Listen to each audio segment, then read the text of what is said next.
Bonjour, mon nom est Steve Pellan, je suis un consultant web. Le but de la présentation d'aujourd'hui est de vous montrer comment attirer des visiteurs qualifiés vers votre site internet.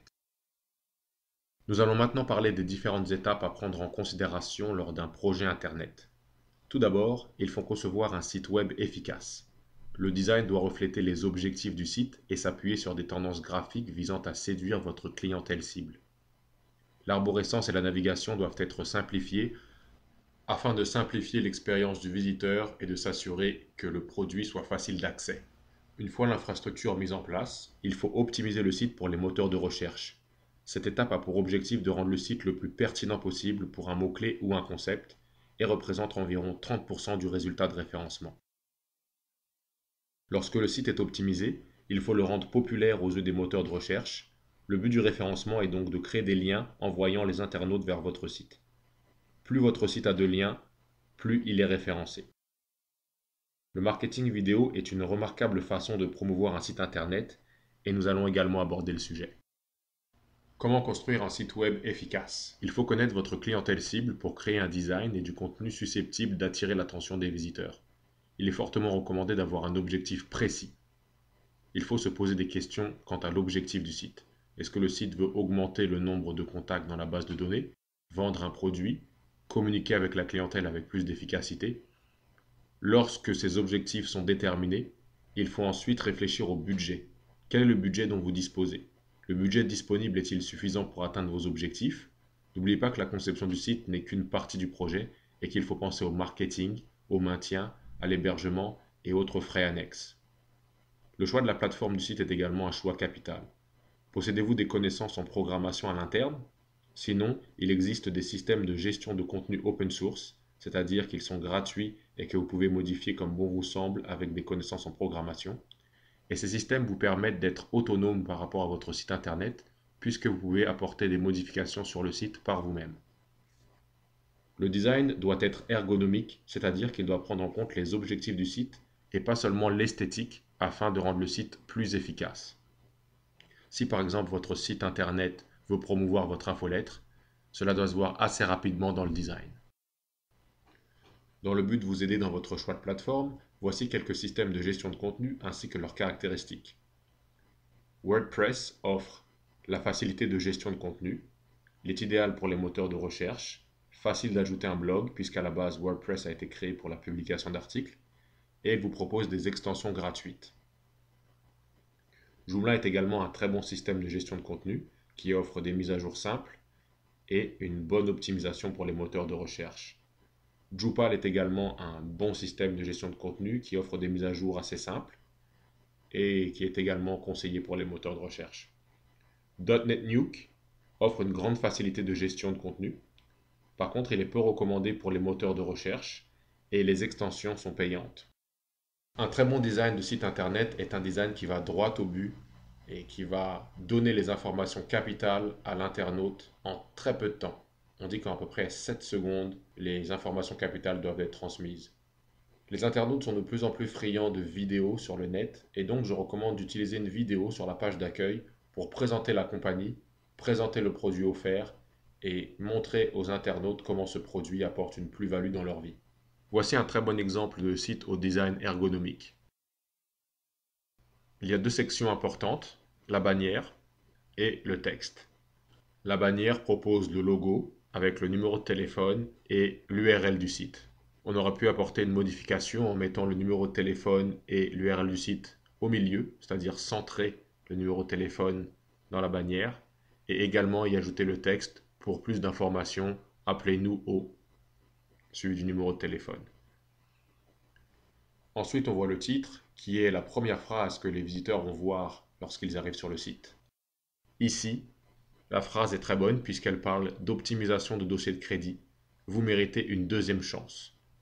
Donc c'est un titre qui comporte le mot-clé pour ce site, qui doit sûrement être dossier de crédit, et qui en même temps est un titre dramatique.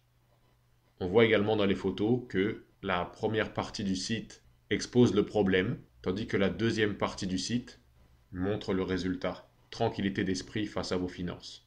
Les photos ainsi que le titre reflètent exactement ce que le site propose. on peut regarder sur la colonne de droite une vidéo d'explication du site internet, et juste en dessous, une inscription à l'infolettre. La vidéo pourrait par exemple proposer de s'inscrire à l'infolettre pour avoir plus d'informations sur les façons dont se protéger et protéger son dossier de crédit. Le premier objectif du référencement est l'augmentation du nombre de visiteurs qualifiés, c'est-à-dire potentiellement intéressés à votre produit ou service. Le deuxième objectif est d'augmenter la crédibilité de votre entreprise. Il existe deux types de référencement ou positionnement. Le positionnement organique, qui est un processus demandant des efforts sur le long terme. Une fois que vous arrivez sur la première page avec le référencement organique, vous avez beaucoup plus de chances d'y rester plus longtemps. Il existe également le référencement payant, qui fonctionne un peu comme une vente aux enchères, où chaque entreprise va accepter de payer Google pour chaque clic sur les annonces sponsorisées qui se trouvent sur la droite ou en haut des pages de recherche Google. C'est un processus très rapide, puisque vous arrivez sur la première page dès que vous payez Google. En revanche, le retour sur investissement n'est pas le meilleur. Voici un exemple de page de résultats sur Google pour le mot-clé Avocat Montréal. Le premier rectangle représente la première partie du référencement payant. Sur Google, vous verrez un carré orange. Ce sont les liens sponsorisés. Les gens qui sont classés ici payent pour chaque clic. C'est la même chose pour le rectangle en bas à droite. Le rectangle du milieu, le plus gros rectangle organique, représente les résultats classés ici organiquement, c'est-à-dire que ce sont des résultats basés sur la popularité intrinsèque du site internet. Les moteurs de recherche analysent la pertinence du site internet et la popularité du site internet. La pertinence équivaut à 30% du résultat final de référencement, tandis que la popularité équivaut à 70%. Mais on ne peut pas atteindre la popularité avant que le site soit pertinent. Ces deux phases sont donc très importantes et capitales. Il existe 4 étapes cruciales avant que votre site internet soit référencé. La première est l'analyse et la recherche. L'analyse et la recherche seraient l'équivalent virtuel d'une analyse marketing traditionnelle. On va venir chercher les mots-clés les plus importants, qui représentent les meilleures opportunités pour le site internet. On va également entrer dans une analyse de la compétition, etc. La deuxième étape est une étape cruciale, c'est l'optimisation du site. Il y a une douzaine de facteurs à passer en revue pour s'assurer que le site soit le plus pertinent possible pour les mots-clés qui ont été trouvés. La troisième étape consiste à rendre le site le plus populaire possible en faisant l'optimisation off-site, en créant des liens en dehors du site internet. La quatrième étape est l'analyse des résultats. L'analyse et la recherche est le travail le plus important du référencement, puisque tout le travail qui s'ensuit découle des données trouvées pendant la recherche. Une mauvaise recherche et une mauvaise analyse peuvent entraîner de très mauvais résultats. La première étape de l'analyse est la recherche approfondie de mots-clés. La recherche de mots-clés est l'étape la plus importante de l'analyse. Le référenceur va chercher un mot-clé avec un niveau de recherche assez élevé si possible, le niveau de compétition le plus bas possible pour pouvoir se classer assez rapidement sur le mot-clé, et le mot-clé doit être le plus précis possible car le but est de ramener du trafic qualifié et non pas du trafic vague. Il faut ensuite analyser la compétition de très près, puisque les résultats varieront dépendamment du travail de référencement entrepris par les compétiteurs. Il faut ensuite analyser les données, trouver les meilleurs mots-clés et baser le reste du travail sur ces mots-clés. Voici un exemple de recherche de mots-clés. Ici, nous avons cherché le mot-clé Avocat Montréal. On se rend compte que la compétition est très basse et qu'il y a 480 recherches locales pour ce mot-clé. Donc à Montréal, 480 personnes par mois en moyenne cherchent le mot-clé Avocat Montréal. Donc, un cabinet d'avocats qui arrive sur la première page du mot-clé Avocat Montréal a une chance d'avoir environ 150 visites par mois, car environ un tiers des recherches se transforment en visites. Lorsque les meilleurs mots-clés ont été trouvés pour votre site internet, il faut optimiser le site pour les moteurs de recherche c'est-à-dire rendre le site le plus pertinent possible pour ces mots-clés. Le premier facteur à optimiser est les URL. Qu'est-ce qu'un URL? L'URL est l'adresse que vous voyez dans la barre URL. www.votresite.com est un URL. L'URL de chaque page doit avoir une extension riche en mots-clés qui représente exactement le contenu de la page. Par exemple, votre page service, si vous êtes un avocat à Montréal, devrait s'appeler www.votresite.com/avocat-montréal.html. Ce serait un très bon URL. L'optimisation des meta-tags est également un facteur très important. Les meta-tags sont des informations précises données par le webmaster au moteur de recherche pour chaque page. Chaque page doit avoir un titre, une description et une balise de mots-clés qui représentent la page le plus précisément possible. La nomenclature des fichiers est également un facteur très important à optimiser. Il est recommandé d'utiliser les mots-clés pour nommer n'importe quel fichier, qu'il s'agisse d'une photo ou d'un PDF. Alors il est recommandé d'utiliser un mot-clé et de mettre des tirets entre chaque mot. Les moteurs de recherche n'ont pas d'œil et sont incapables de reconnaître une photo. Le texte alternatif donne au moteur de recherche une information précise sur le contenu d'une photo. Il est recommandé que le texte alternatif soit également riche en mots-clés. L'optimisation du contenu est un autre facteur très important. Il est recommandé d'utiliser votre mot-clé principal 2 à 3% du temps. La redirection 301 est un autre facteur très important. Qu'est-ce que la redirection 301? www.votresite.com n'est pas la même chose aux yeux des moteurs de recherche que votresite.com. Il faut donc n'utiliser qu'une seule de ces deux adresses et la deuxième adresse doit rediriger automatiquement vers l'adresse qui a été choisie.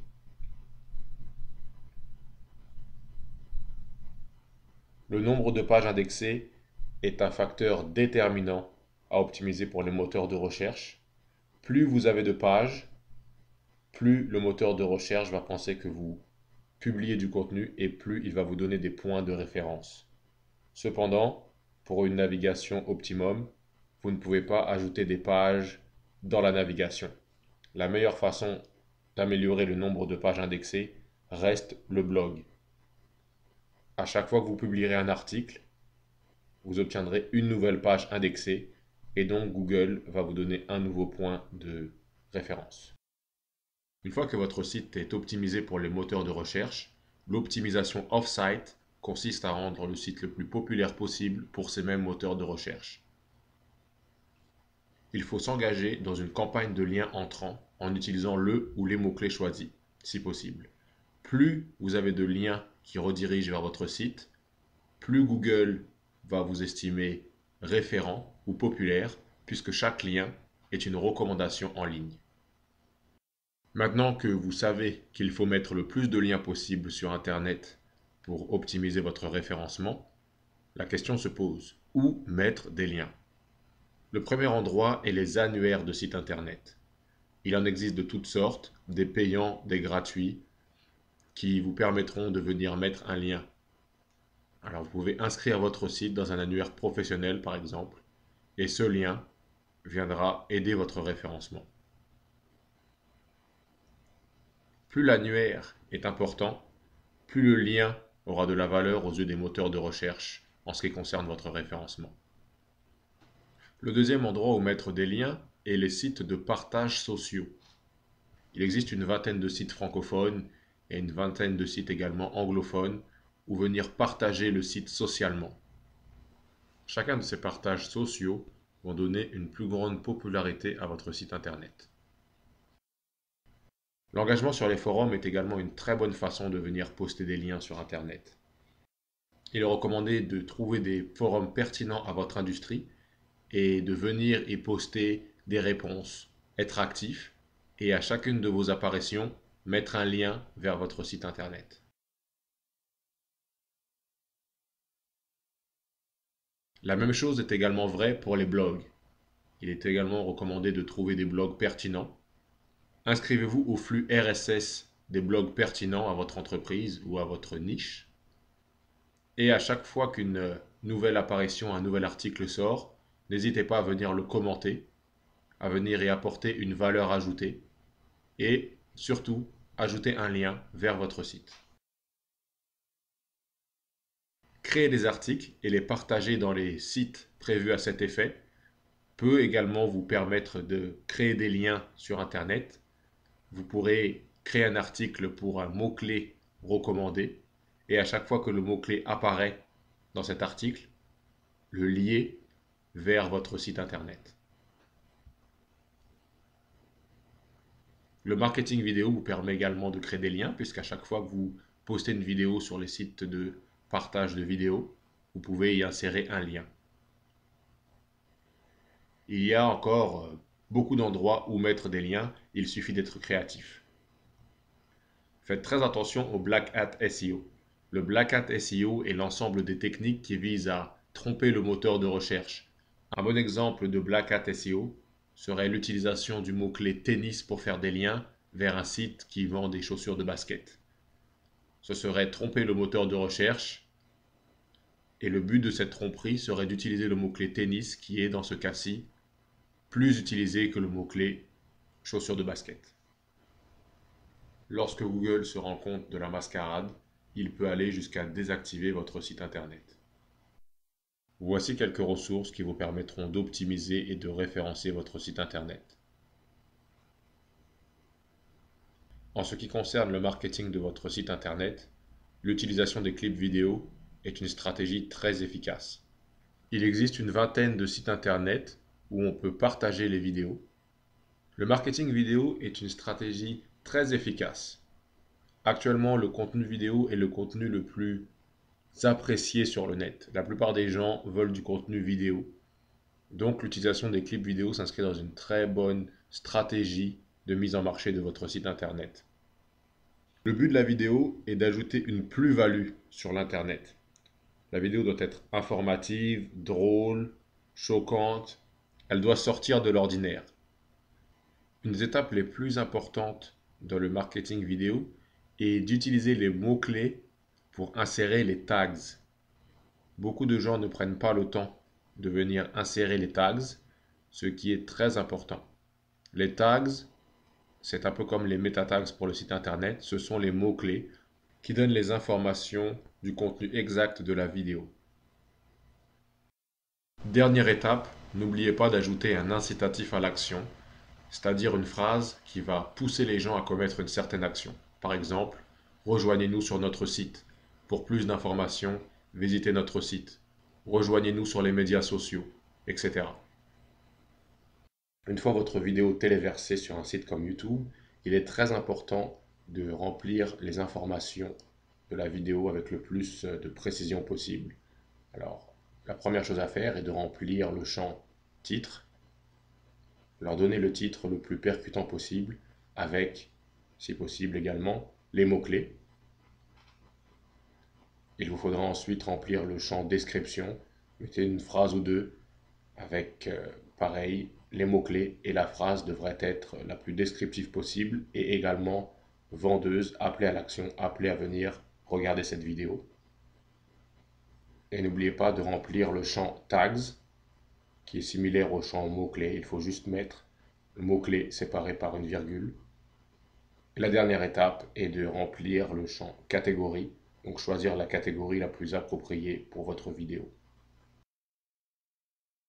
Voici quelques sites où vous pourrez partager des vidéos. De la création du prototype jusqu'à la livraison du projet, je suis spécialisé dans la conception, le design et le référencement de sites internet. Pour de plus amples informations, n'hésitez pas à me contacter ou à visiter mon site internet stevepellan.com.